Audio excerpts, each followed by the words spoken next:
When I faced these tyrannical leaders, if you will, there were no rights. I was stripped of all due process. I was even stripped of my defense in a court of law, an American court of law. Fox News is scraping the bottom of the barrel and reaching for, well, anything to slow the momentum of the Harris-Walz campaign, as it's gained a lot of traction since the ticket was first announced. His policies destroy the American people's rights, the Minnesotans' rights, to be specific.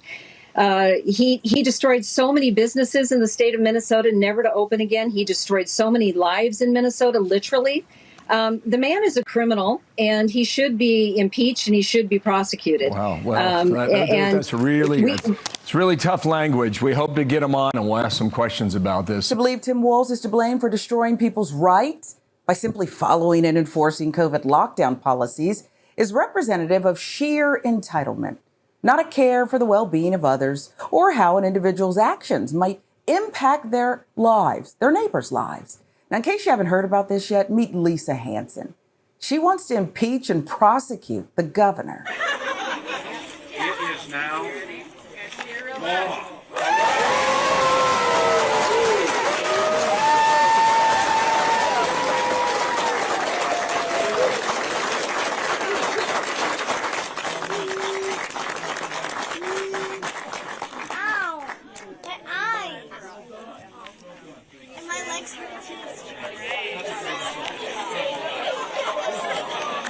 But you've legalized recreational marijuana, you passed universal background checks on guns, you expanded LGBTQ protections, you implemented tuition-free college for low-income Minnesotans. There's free breakfast and lunch for school kids.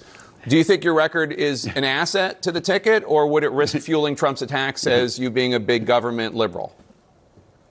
What a monster. Kids are eating and having full bellies so they can go learn. And women are making their own health care decisions. And we're a top 5 business state. You know, you can tell a lot about people in their personal lives. He spent a decade stiffing service workers from dishwashers, waiters, and carpenters on his own properties to enrich himself.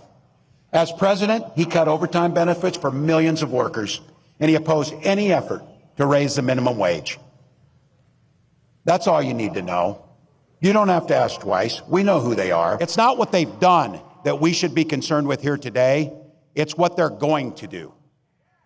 One of the clear goals of that Project 2025 to-do list is to put the screws to working people, making it harder for us to collectively bargain, allowing employers to drastically cut overtime or even eliminate it. And make no mistake about this, Donald Trump and J.D. Vance want to eliminate Ask Me and all public sector unions altogether. He sits there and tells his friends, you're rich as hell and we're going to cut your taxes. I believe him when he says that. But he also turns around and tells workers their wages are too high. I keep bringing this up. Who do you know who's asking to cut taxes on billionaires while stiffing working people?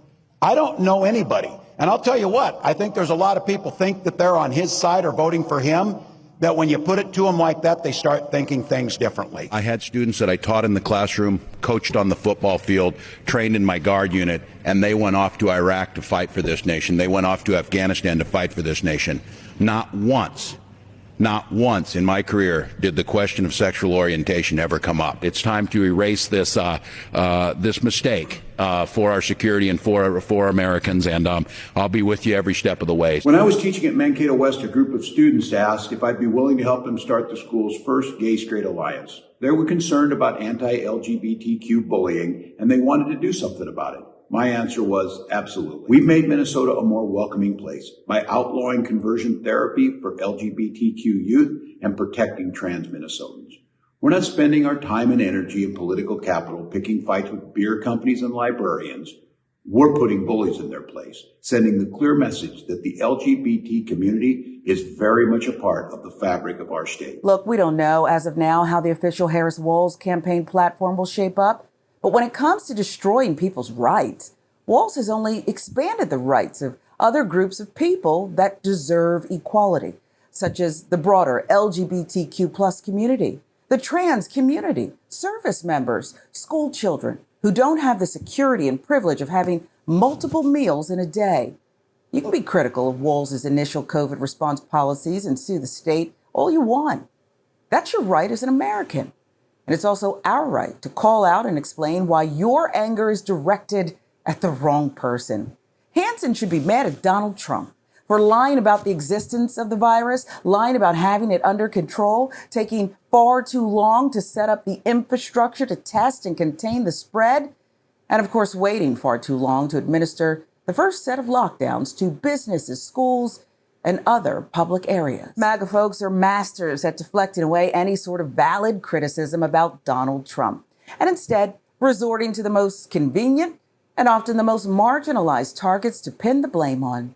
While Walz certainly isn't a member of a marginalized group, convicted felon Roger Stone is going to try to use Walz's allyship with the LGBTQ plus community against him. She was selected as the nominee for president. Even not a single Democrat in the country voted for her in any primary or any caucus. And now she's picked this guy, Tim Walz. Saw him at a rally. I mean, I hate to quote Mel Brooks in Blazing Saddles, but he was jumping around like a Kansas City. This guy is really, really weird. So there's a lot to digest there. The Republican Party is fueled by a paradoxical victim complex. On the one hand, they posture as the victims of some non-existent oppression, when in reality, they can get away with saying slurs and really any other unhinged thought that comes to mind, which only proves that they hold a unique position of power in our country. Still, we'll just keep reminding them, you're not a victim. You're actually the problem.